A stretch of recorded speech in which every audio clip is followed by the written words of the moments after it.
Shalom Bapak Ibu Saudara pendengar live study yang dikasih Tuhan, sebab orang yang berhenti belajar, berhenti bertumbuh. Mari kita bersatu dalam doa. Bapak yang baik, kami mau belajar, bicara buat kami, urapi kami. Dalam nama Tuhan Yesus kami berdoa, amin. Bapak Ibu Saudara, kita akan mengakhiri kitab Roma pasal yang ke-7 pada kesempatan ini. Kita akan bahas ayat 12 sampai dengan ayat yang ke-26. Baik, saya akan bacakan ayat 12-13 dulu. Jadi, hukum Taurat adalah kudus, dan perintah itu juga adalah kudus, benar, dan baik. Itu yang ditekankan, ya. Jika demikian, adakah yang baik itu menjadi kematian bagiku? Sekali-kali tidak. Tetapi supaya nyata bahwa ia adalah dosa, maka dosa mempergunakan yang baik untuk mendatangkan kematian bagiku, supaya oleh perintah itu dosa lebih nyata lagi keadaannya sebagai dosa. Bapak Ibu Saudara, kalau kita melihat kitab Roma, tidak sedikit orang Kristen ya yang melihat seakan-akan hukum Taurat itu buruk, hukum Taurat itu jahat, hukum Taurat itu nggak ada gunanya, hukum Taurat itu jelek. Banyak saya jumpai orang Kristen yang berpikir demikian, ya. Karena memang kalau kita cuma baca sepotong, ambil satu ayat di pembahasan minggu-minggu lalu, kesannya hukum Taurat itu hanya membawa kematian, jadi jahat banget. Itu sebabnya Paulus sampai menekankan kembali hukum Taurat itu kudus, perintah itu kudus, benar dan baik. Tapi kok malah bawa kematian? Persoalan bukan pada hukum Taurat. Persoalan ada pada manusianya. Contoh. Kalau ini nih, saya ambil contoh yang agak ekstrim ya. Misalnya ada sepasang, sudah ada kesepakatan. Kalau lupa bikin kopi telat lewat dari jam 8 pagi, hukumannya digampar. Ya. Ini kesepakatannya begitu, Saudara ya. Again ya, ini nih saya ambil contoh yang ekstrim ya. Lalu dibikinin kopi telat jam 8 lewat 5, lalu digampar. Jahat gak yang gampar? Lah kan hukumnya, perjanjiannya harus jam 8. Tapi masa gitu aja digampar? Ya tapi ini melanggar peraturan yang telah disepakati. Nah, hukum Taurat itu cermin karakter Allah. Ingat ya, tadi saya hanya ambil contoh yang ekstrim ya. Jangan nanti dibawa kemana-mana contoh itu. Jadi kesannya boleh gampar. Enggak, itu kan hanya contoh yang ekstrim. Nah sekarang sama hukum Taurat itu, ini kesepakatannya begini, cermin Allah gini. Yuk melanggar yuk dihukum. Lalu manusia yang bermasalah, udah ada parasit dosa.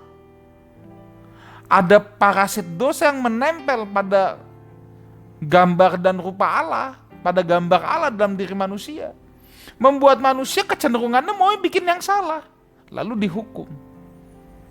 Nah terus apakah hukum Taurat jahat? Tidak, dia kudus, baik dan benar. Tapi kenapa yang baik itu justru bawa kematian? Nah karena itu dia dosa mempergunakan yang baik, mempergunakan Taurat untuk mendatangkan kematian. Nah ya, jadi ini sengaja diulang untuk meluruskan kesalahpahaman bahwa Paulus anti Taurat. Ini kan tujuan banyak orang begitu pada masa itu ya. Orang-orang Yahudi pada masa itu banyak yang menuduh Paulus itu anti Taurat.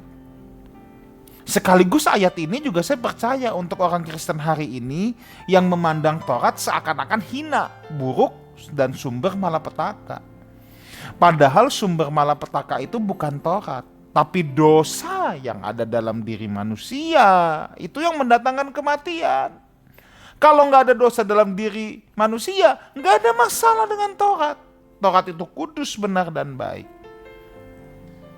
Tapi kok bawa kematian? Paulus menegaskan lagi hukum Taurat itu baik.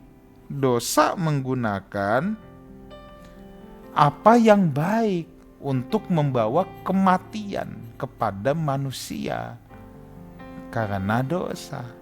Nah, bagaimana cara dosa mempergunakan apa yang baik? Apa yang membangkitkan hawa nafsu akan mendatangkan kematian, karena upah dosa adalah maut. Ketika hukum Taurat mengeluarkan perintah larangan, dosa yang ada dalam diri manusia terangsang jangan mencuri, tapi pengen mencuri, kan gitu.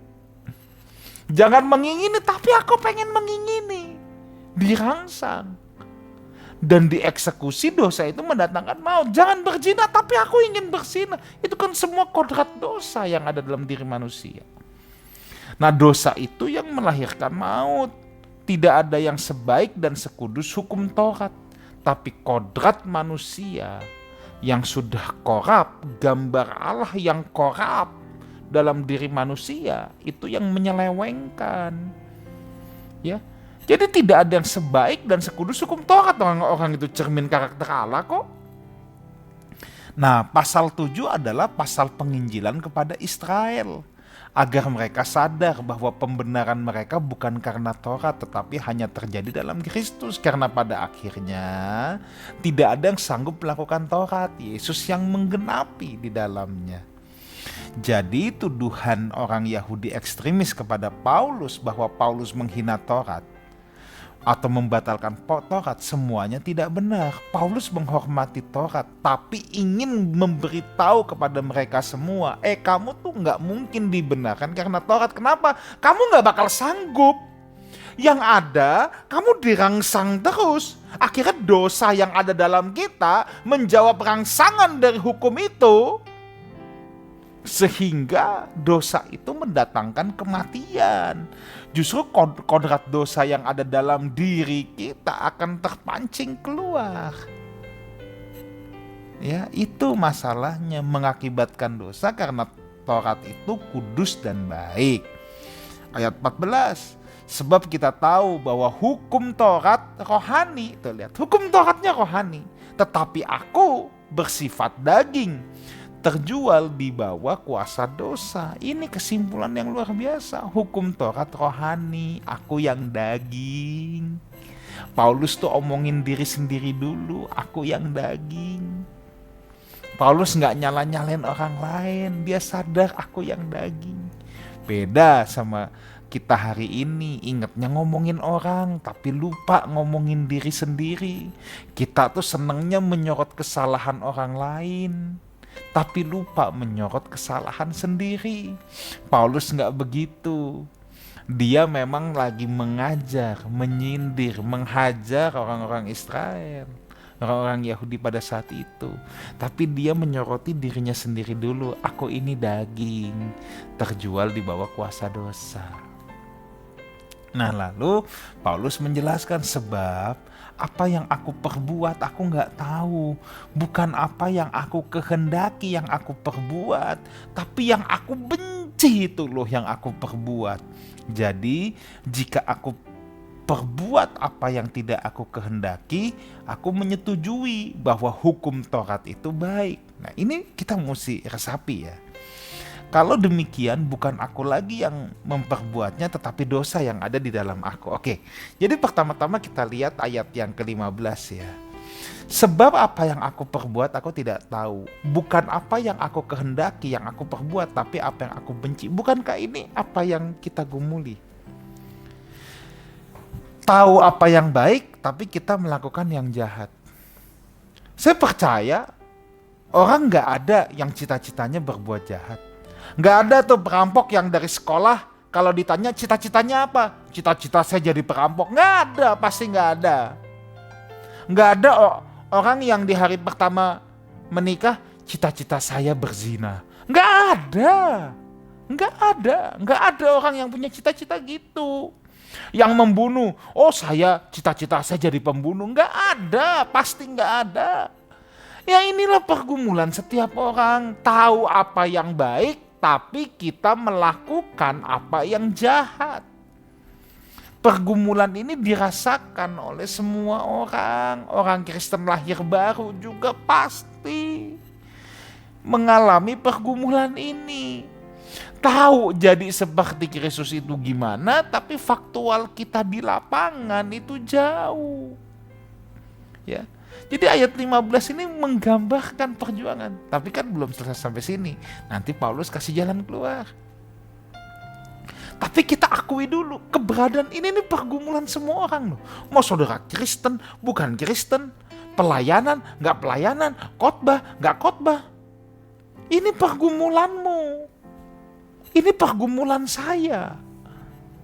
Tahu apa yang baik, tapi bukan yang baik yang kita kerjakan. Seringkali kita mengecewakan Tuhan.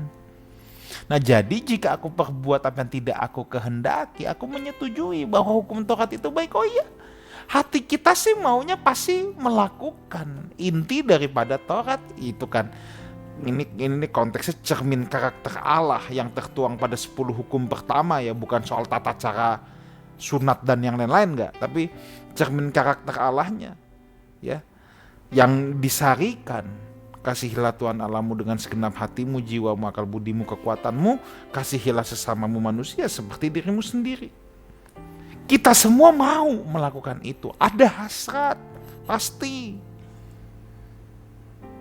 Nggak mau mengingini milik sesama kita, ya. Nggak mau mencuri, mau menghormati orang tua dan lain sebagainya. Kita semua punya keinginan itu.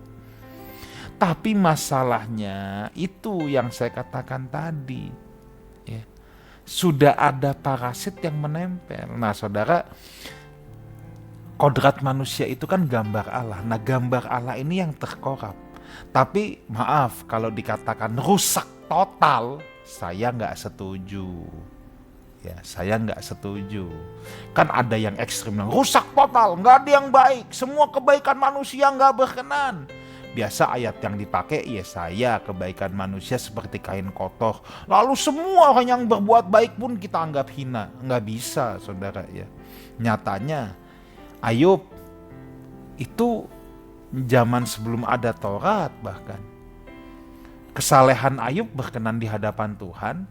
Kalau memang semuanya sudah rusak total, mau bikin baik pun tidak menyenangkan Tuhan, ya Ayub nggak dipuji kesalehannya. Ayo, kita harus logis, kita harus fair. Henok sampai diangkat, dia bergaul karib dengan Tuhan. Henok itu lebih jauh lagi kan zamannya. Tapi kok bisa begitu? Ayo. Kalau manusia sejak Adam jatuh rusak total, nggak ada yang berkenan sama sekali. Semuanya jahat di mata Tuhan. Nah Henok gimana? Sampai diangkat hidup-hidup. Ayo. Nah jadi kita harus logis ya. Yang benar adalah gambar Allah yang ada dalam diri manusia memang terkorap. Betul itu, pasti. Roma 3 ayat 23, manusia jatuh ke dalam dosa dan kehilangan kemuliaan Allah. Nah ini kan sebenarnya hystereo, juga berarti kekurangan. Bukan hilang total, bukan berarti manusia yang udah berdosa kemuliaan Allah pergi total, makanya semua hina. Enggak ya, tadi saya udah katakan faktanya Ayub kesalehannya dipuji. Henok dikatakan berkenan bergaul dengan Tuhan sampai diangkat hidup-hidup. Nah sekarang gambar Allah yang terkorap itu, nah sekali lagi ini perumpamaan, tapi nggak ada perumpamaan yang bisa persis total ya. Kalau ada hard disk yang terkorap, itu kan nggak semuanya. Itu kalau yang bagian recovery biasanya ayo coba selamatin yang masih bisa diselamatin. Kan ada file tertentu yang terkorap, yang rusak, tapi nggak semuanya. Nah kira-kira gitu. Tapi again, saya nggak bisa kasih perumpamaan yang sama persis. Atau seperti ada parasit, ada benalu yang menempel pada kodrat gambar Allah kita. Makanya jadi rusak. Nah itulah yang menyebabkan hal-hal yang bertentangan dengan keinginan Allah sekarang dilakukan oleh manusia. Walaupun sebenarnya kodratnya dia tuh gak mau saudara ya. Gak mau, manusia gak ada yang cita-cita bikin jahat tuh gak ada. Tapi karena udah korup tadi, kodrat gambar Allah yang ada dalam diri manusia, nah itu penyebabnya. Jadi sebenarnya yang ingin melakukan dosa itu bukan gambar dan rupa Allah yang ada dalam diri manusia, melainkan parasit dosa yang menempel pada gambar Allah yang ada dalam diri manusia. Itu loh ya, jadi kalau demikian bukan aku lagi yang memperbuatnya, tetapi dosa yang ada di dalam aku. Ini bukan lempar kesalahan terus kita boleh suka-suka, enggak. Paulus lagi menjelaskan kenapa sampai manusia melakukan apa yang sebenarnya dia tidak kehendaki. Karena gambar Allah sudah terkorup, parasit dosa masuk. Nah dosa itu loh yang bekerja dalam kita. Nah sebab aku tahu, ayat 18, bahwa di dalam aku, yaitu di dalam aku sebagai manusia, tidak ada sesuatu yang baik. Sebab kehendak memang ada dalam aku, tetapi bukan berbuat apa yang baik. Nah ini apa maksudnya? Ini bukan tidak ada yang baik sama sekali dalam diri manusia. Nah dalam Alkitab Ortodoks Yunani kuno, dalam Alkitab Bizantin, ya, King James juga menggunakan acuan ini. Itu digunakan kata sarx yang berarti daging. Nah jadi yang Paulus mau katakan, tidak ada yang baik itu dalam dagingku, karena memang daging manusia yang udah berdosa itu jadi kendaraan utama kerajaan kegelapan untuk memproduksi dosa. Makanya dalam Alkitab berkali-kali perbuatan daging ialah, perbuatan daging ialah. Nah yang dimaksud tidak ada yang baik dalam diri aku, itu maksudnya dalam dagingku. Iya, karena memang perbuatan daging itu bertentangan dengan kehendak Tuhan. Tidak ada yang baik dalam daging manusia. Makanya daging ini jangan dituruti. Roh penurut, daging lemah. Keinginan untuk menuruti Allah itu ada karena kita gambar Allah. Tapi daging kita, keberdosaan manusia lama kita dikuasai oleh daging. Jadi melawan kehendak Allah. Kehendak melakukan yang baik itu datangnya dari mana? Ya dari gambar Allah yang ada dalam diri kita. Tapi kok eksekusinya jadi perbuatan jahat yang gak aku ingini yang aku lakukan? Nah itu dari daging kita. Nah gitu saudara ya. Keinginan yang baik itu dari gambar Allah yang ada dalam diri kita. Tetapi eksekusi perbuatan jahat itu ada pada daging kita. Nah, penebusan dalam Kristus Yesus adalah memberikan energi ilahi supaya roh berkuasa lagi, supaya kita punya kekuatan untuk tidak menuruti daging.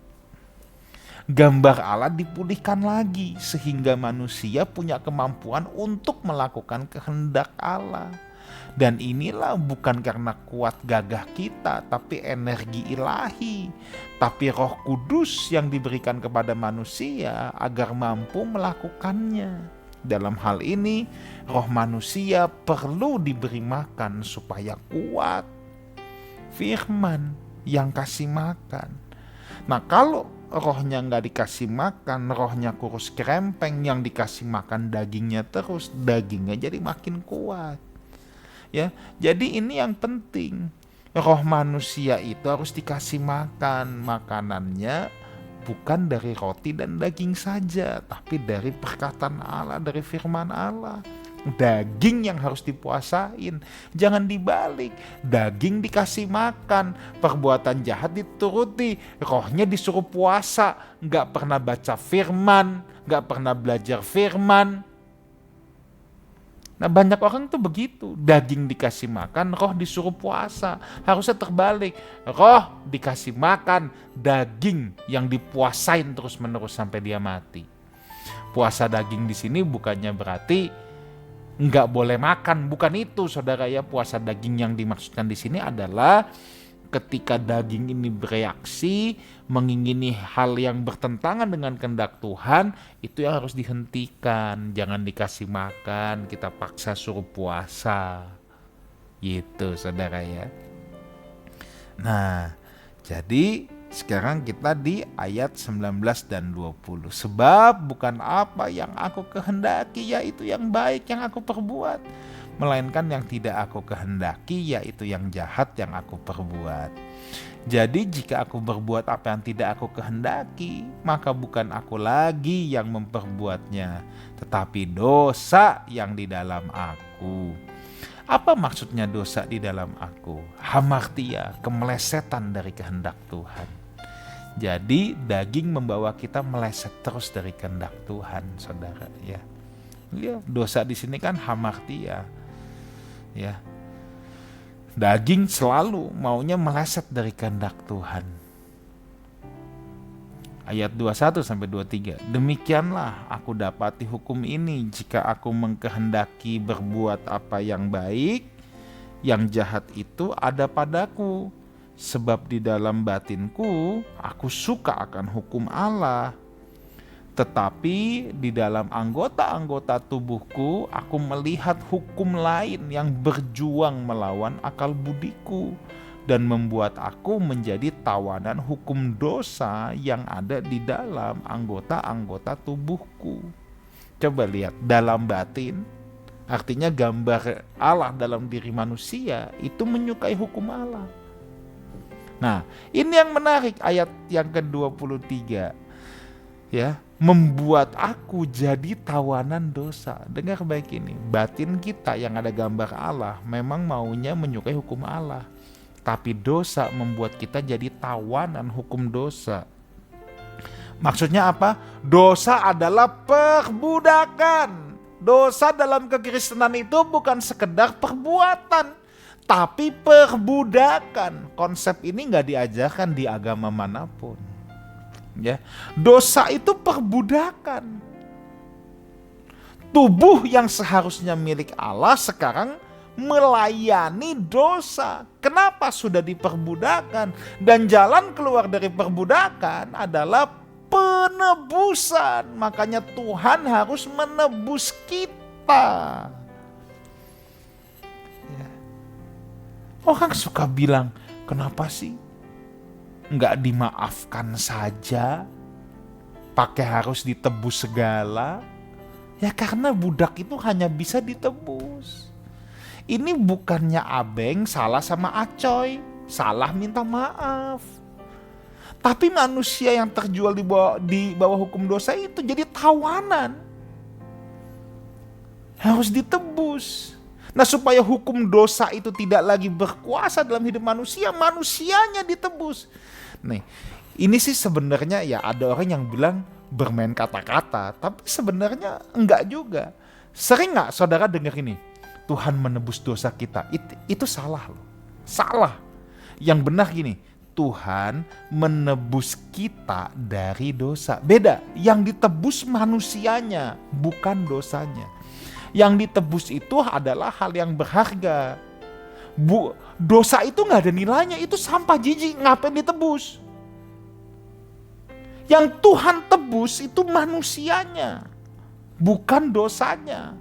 Yang dibeli itu manusianya, bukan dosanya. Maka bukan Tuhan menebus dosa manusia. Saudara gak akan temukan itu di dalam Alkitab. Yang ada Tuhan menebus kita, menebus manusia dari dosa. Ya, nah itu. Sehingga ya setelah ditebus, kita udah bukan di bawah hukum dosa lagi, tetapi sekarang kita di bawah hukum Allah. Ya.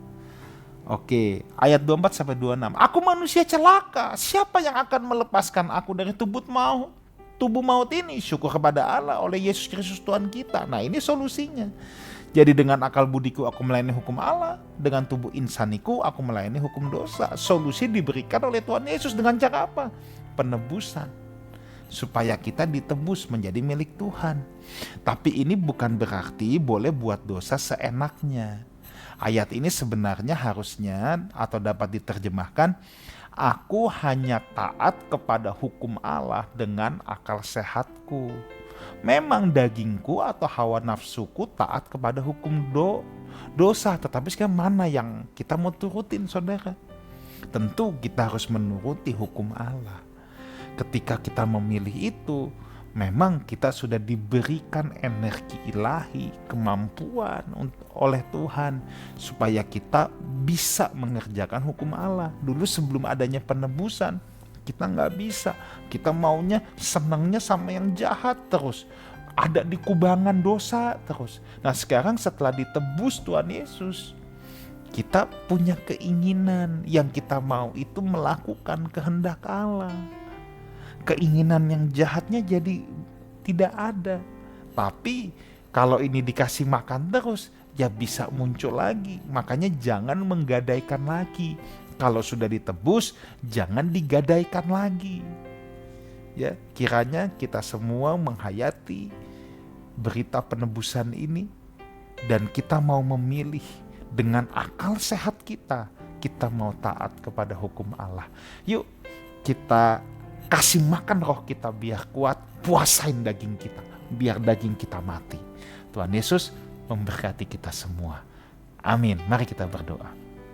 Matraikan kebenaran firman Tuhan ini, dalam nama Tuhan Yesus kami berdoa. Amin. Sampai jumpa di live study yang akan datang, sebab orang yang berhenti belajar, berhenti bertumbuh.